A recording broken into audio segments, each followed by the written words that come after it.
Hello বন্ধুরা, আজকে আমি দেখাবো স্যামসাং S21 FE। এই ফোনটা আমার কাছে যেটা এসেছিলো সেটা ডেট ছিল।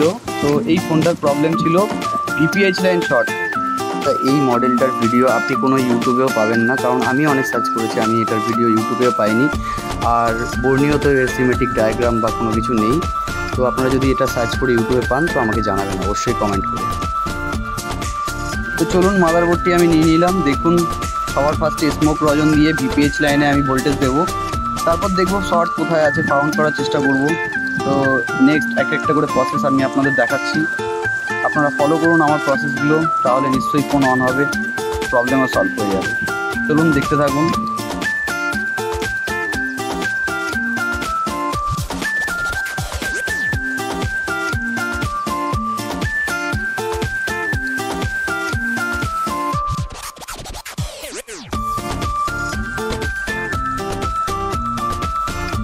তো বন্ধুরা, এই ক্যাপাসিটরটি শর্ট দেখাচ্ছে। ফার্স্টে আমি এই ক্যাপাসিটরটা রিমুভ করব, তারপরে দেখবো আমাদের মাদারবোর্ডের শর্ট পুরোপুরি গেল কি না।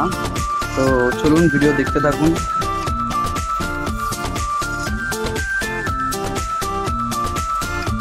এই ক্যাপাসিটরটা এখন মেপে দেখা যাক মিটারে যে এটা শর্ট আছে কি না।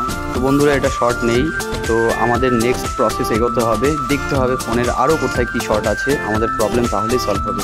তো দেখতে থাকুন ভিডিওতে।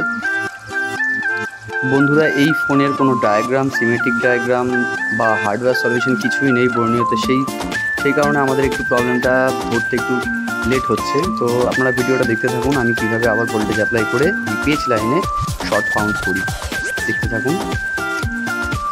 তো আমি যে ক্যাপাসিটরটি তুলেছি তার পাশেই অডিও আইসি আছে। তো আমরা প্রথমে অডিও আইসিটি রিমুভ করে নেবো, কারণ ভোল্টেজ অ্যাপ্লাইয়ের কারণে যদি অডিও আইসিটা কোনো রকম ড্যামেজ না হয়, সেই কারণে আমরা অডিও আইসিটা ফার্স্ট রিমুভ করে নেবো।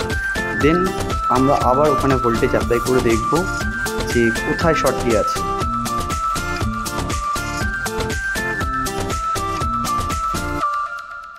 তো বন্ধুরা, আমার আইসিটি রিমুভ করা হয়ে গেছে। এবার আমরা ওই আইসি প্যাডটা নিচের যে বোর্ডে আছে সেটা তাতাল দিয়ে হালকা করে ক্লিন করে নেবো আস্তে আস্তে।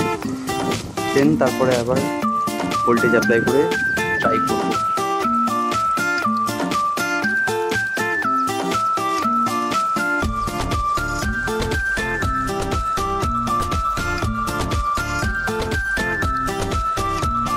বন্ধুরা, আমাদের আইসি প্যাডও ক্লিন হয়ে গেছে। এবার ভালো করে থিনার দিয়ে ক্লিন করার পরে দেখবো, ফার্স্ট চেক করে আমাদের বোর্ডে এখনও শর্ট আছে কি না, তারপর আমরা ভোল্টেজ অ্যাপ্লাই করব। তো বন্ধুরা, ভিডিওতে থাকুন, দেখতে থাকুন ভিডিওটা। ভালো লাগলে লাইক শেয়ার করবেন নিশ্চয়ই। তো আমাদের মাদারবোর্ডের শর্ট এখনও যায়নি, আমাদের এখনও মাদারবোর্ডের শর্ট আছে। তো আমরা আবার এরপরে ভোল্টেজ অ্যাপ্লাই করব। দেখতে থাকুন ভিডিও কীভাবে শর্ট ফাইন্ড করি।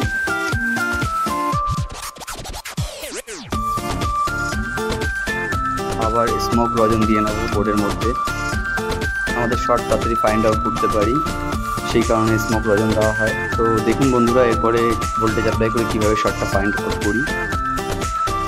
আমি পুরো ভিডিওতে স্টেপ বাই স্টেপ আপনাদের দেখাচ্ছি কীভাবে হাফ শর্ট বা ফুল শর্ট ধরা যায় একটা বোর্ডে, তাতে ডায়াগ্রাম না থাকুক বা থাকুক কোনো ব্যাপার নেই। তো দেখুন বন্ধুরা, ভোল্টেজটা অ্যাপ্লাই করার পরে ঠিক কোন ক্যাপাসিটরটা শর্ট আছে বা কোন আইসিটা বা কোন কম্পোনেন্টে শর্ট আছে এখনই ফাইন্ড আউট হয়ে যাবে। দেখতে থাকুন ভিডিও। তো বন্ধুরা, আমরা ফাইন্ড করে ফেলেছি কোন ক্যাপাসিটরটি শর্ট। তো আপনাদেরকে একটু ভালো করে দেখানোর জন্য আরেকবার স্মোক রজন দিচ্ছি, আপনাদের দেখে নিন কোন ক্যাপাসিটরটি শর্ট আছে, এখনই দেখাবে। তো বন্ধুরা, আপনাদের যদি কোনো জিজ্ঞাসা থাকে আমার ভিডিওতে, কোনো ফোনের ফোন সম্বন্ধে কিছু জানতে চান, তো আমাকে কমেন্ট করতে পারেন আমার ভিডিওতে। আমি সেই ফোনের ডায়াগ্রাম থাকলে ডায়াগ্রাম সমেত ভিডিও পাঠাবো, আপনাদের দেখাবো। দেখুন ক্যাপাসিটরটি কোন ক্যাপাসিটরটি শর্ট। আমি আবার স্মোক রজন দিচ্ছি, দেখে নিন।